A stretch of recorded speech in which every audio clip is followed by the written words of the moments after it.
मेहड़ में करबला के शहीदन के भेटा पेश करण आज़ादारी जो सिलसिलो जारी है। सैयद मंजूर अली शाह, अजहर अली शाह, साबित अली शाह की कयादत में आज़ादारी जो काफ़िलो अली ट्रस्ट इमाम बारगाह थेबा रोड ता बरामद थियो, जेको पंहिंजे मुख़्तलिफ़ रूटन ता थींदो इख्तिताम पज़ीर थियो।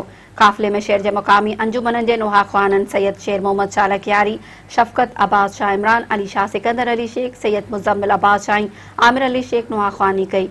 बेतरफ़ PPMPA फयाज़ अली बुट की हिदायतुन ते म्यूनिसिपल कमेटी मेहड़ पारां शहर के मुख़्तलिफ़ इमाम बारगाहुन ऐं मातमी जुलूसन के रूटन ते सफ़ाई वारो कम मुकम्मल करे स्ट्रीट लाइट लगाई वई। म्यूनिसिपल कमेटी मेहड़ के चेयरमैन रियाज़ महेसर, CMO आगा सुमेर दुरानी, अकाउंटेंट ऑफिसर इमरान अली सियाल ऐं चीफ ऑफिसर अब्दुल समद लगारी शहर जो दौरो करे सूरत हाल जो जायज़ो वरतो।